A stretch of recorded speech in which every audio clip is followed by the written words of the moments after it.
everybody. Dr. Anderson here. I'm here with Amy from Kansas. We have people from farther away than Kansas, but it's nice that you came this way because she's been here for 2 weeks, hoping we can get rid of her restless legs, and we have some really good news. I think she's getting there. Not all the way, but we can tell you that she's doing pretty good. First of all, I probably just want to ask you maybe how you found out about us.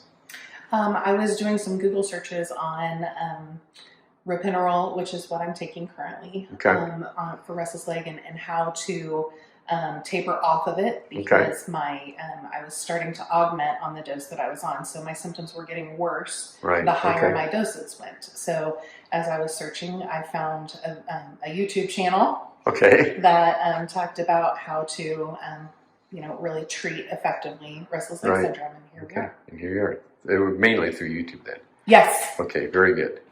And I guess the next question is, one thing that stuck out in my mind, because you kept asking, well, I have no pain, is that okay? And can you explain how you've had hardly no pain doing the surgery? Because people worry about pain with surgery, obviously. Yeah, for sure. And what you're saying isn't that uncommon. And then maybe just explain in detail what changes you're feeling.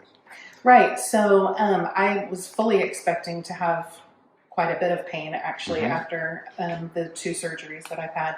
And it hasn't happened at all. I took an Advil 800 proactively the night of surgery and ended up feeling great and never needing any more pain pills. So I can definitely feel that healing is happening. There's definitely work being done on those incisions, internally, but I'm not in pain to the point that I feel like I need to be medicated at all. Okay. And then you said your symptoms are better. Absolutely. Go into detail about when they're better, when...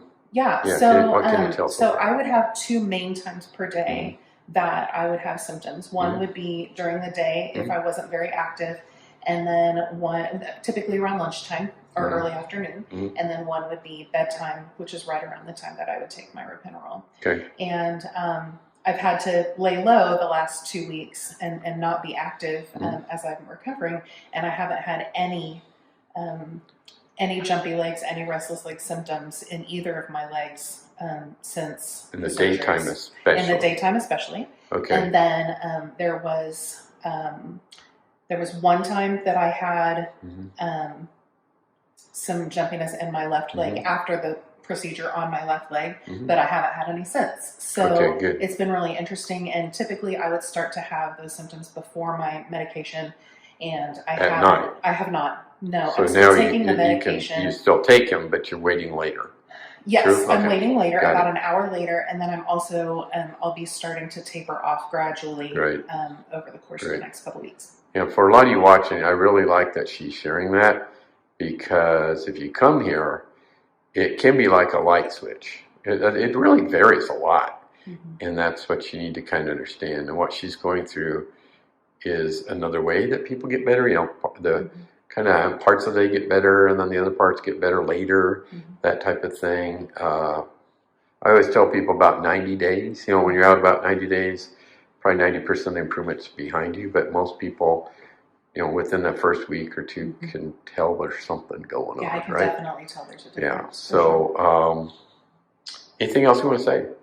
No, it's been it's been an overall great experience. Everybody, all the staff that we've encountered here has been welcoming and warm and kind, and very good. I couldn't recommend this anymore. I'm really excited to tell more people about it. And we feel the same about you. People from Kansas are great, Midwest people. So I'm gonna kind of scan down here, if you don't mind, and just show. I mean, you can't see the incisions, folks, but some of you, I always forget that you may not have heard about this, so I'm going to explain what we did. We opened up a tunnel here, which you can't see the Cobain wrappings over it. There's another incision up here, common perineal nerve, superficial perineal nerve, and if you come around here, there's an incision on the side to get back to a nerve tunnel in the back of the calf called the soleal sling tunnel. Those are 3 of the tunnels that we open up primarily. And I don't remember if you read my book, but she did read my book. Okay, great. If you haven't read my book and you're listening to this for the first time, consider going on Amazon. It's called A Perfect Night's Sleep. Really explains how in the world a podiatrist came about this, and kind of my story, because we're we're here for a reason, and we're not by ourselves. And I feel like I was on a pathway with different people that got me to where I'm at. So I thank them. The video, read the book; it'll tell you more about it, and also give you hope, both with testimonials and more evidence, scientific evidence with our studies that this can work for you. So it's an option that you really need to think about, folks, because it's not all about the drugs. Mm-hmm. And there's a way out of the world of the medications that you all are taking. And I think that's your goal, right? Absolutely, Amy? yes. Get off the medication. So anyway, thank you for volunteering, and thank you, and have a good trip back to Kansas. Thank you. Bye.